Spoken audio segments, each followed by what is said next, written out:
Kami datang ke sini membawa maksud baik, Pak Lurah. Anak kami, Randy, ingin melamar Erna jika Allah mengizinkan. Kami sadar siapa kami, tapi niat kami tulus." Ruangan yang tadinya tenang langsung berubah dingin. Wajah Bu Ratmi yang semula tersenyum mulai menegang. Matanya menyipit menatap keluarga Randy seperti melihat sesuatu yang menjijikkan. "Lamar Erna?" Suara Bu Ratmi meninggi. "Anak petani ingin melamar anak lurah? Ini rumah, bukan pasar. Jangan seenaknya membawa niat tanpa tahu diri." Pak Rukun langsung menunduk. Wajahnya merah menahan malu. Bu Rini meremas tangan suaminya. Sementara Randy hanya menatap lantai, tak bisa berkata apa-apa. Erna pun ikut bicara, dengan nada yang jauh dari sopan. "Maaf ya, Randy. Saya kuliah di kota, saya punya masa depan. Saya nggak mau punya suami yang tiap hari bau tanah. Saya butuh pasangan sekelas saya, bukan orang yang nggak tahu posisi." Kata-kata itu seperti cambuk yang menghantam wajah Randy dan keluarganya. Lidah Randy keluh. Ia tak pernah menyangka Erna yang terlihat lembut itu menyimpan hati setajam belati. Bu Ratmi berdiri dan menunjuk ke arah pintu. "Silakan pulang. Jangan pernah bermimpi masuk ke keluarga kami. Hina sekali." Tanpa bisa membalas sepatah kata pun, keluarga Randy bangkit dan keluar dari rumah itu.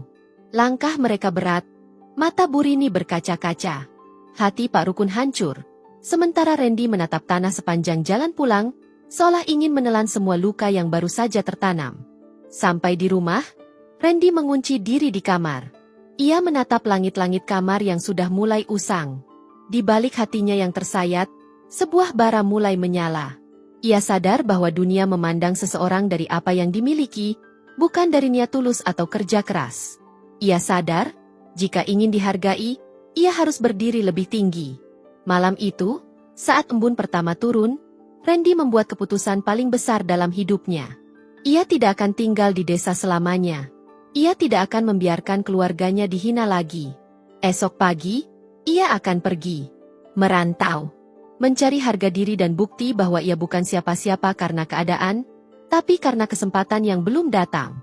Ia menuliskan surat untuk orang tuanya, meletakkannya di atas meja makan, lalu keluar rumah sebelum fajar menyingsing. Langit masih gelap, namun langkah Randy begitu terang oleh tekad. Ia berjalan menuju halte kecil di ujung desa, membawa satu tas kain lusuh dan harapan yang tak bisa dilihat siapapun. Ia menuju Jakarta. Namun ia tidak tahu, kota itu bukan hanya akan mengubah nasibnya, tapi juga menjadikannya sosok yang tak pernah dibayangkan oleh siapapun di desanya. Jakarta menyambut Randy dengan hiruk-pikuk dan udara yang terasa jauh lebih panas dari desanya. Gedung-gedung tinggi seolah menatap sinis pada pemuda berkaus lusuh yang melangkah perlahan keluar dari terminal. Wajahnya tampak lelah, namun matanya memancarkan keyakinan yang belum pernah padam. Ia datang bukan untuk jalan-jalan, tapi untuk membalikkan nasib. Dengan hanya bermodal uang hasil jual kambing kecil peninggalan kakeknya, Randy harus segera mencari tempat tinggal dan pekerjaan. Beberapa hari pertama ia tidur di musala kecil di pinggiran pasar. Siang hari ia mencari pekerjaan, malamnya ia membersihkan musala sebagai ucapan terima kasih karena diizinkan tidur di sana. Setelah hampir seminggu hidup tanpa arah, Randy akhirnya diterima sebagai penjaga parkir di sebuah rumah makan sederhana. Gajinya tak seberapa, tapi ia sangat bersyukur. Ia mulai menyisihkan sedikit demi sedikit uangnya, mencatat semua pengeluaran, dan menghindari jajan yang tidak perlu. Di sela kesibukannya, Randy selalu menyempatkan diri membaca buku bekas yang ia beli murah dari pasar loak. Buku-buku tentang bisnis kecil, pengelolaan uang, hingga kisah pengusaha sukses, menjadi teman akrabnya.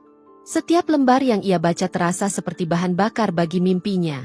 Beberapa bulan berlalu, Randy mulai dipercaya oleh pemilik rumah makan, Pak Hadi. Melihat kejujurannya, Pak Hadi mengangkat Randy menjadi asisten kasir.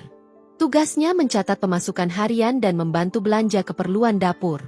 Dari situ, Randy belajar lebih banyak tentang bagaimana bisnis dijalankan dari balik layar.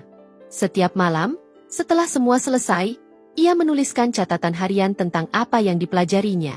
Ia tahu, dirinya sedang mempersiapkan sesuatu. Bukan untuk sekarang, tapi untuk masa depan yang akan datang. Sampai akhirnya, suatu hari, rumah makan tempat ia bekerja terlibat dalam konflik keluarga pemiliknya. Anak Pak Hadi ingin menjual warung itu dan pindah ke luar negeri. Pak Hadi yang sudah tua pun memutuskan untuk menutup usaha dan memberikan tawaran kepada Randy. Randy, kalau kamu mau, ambillah barang-barang ini. Warung kecil ini sudah berjasa padaku. Aku percaya padamu. Randy terdiam. Ia tak punya uang untuk membeli warung itu. Namun ia tak menyerah. Dalam waktu 2 minggu, ia menghubungi seorang teman baru yang dikenalnya di masjid, Mas Dimas, seorang pengusaha kecil bidang logistik. Randy mengajaknya bekerja sama. Ia mengusulkan sistem bagi hasil dan pengelolaan transparan. Tak disangka, Mas Dimas setuju.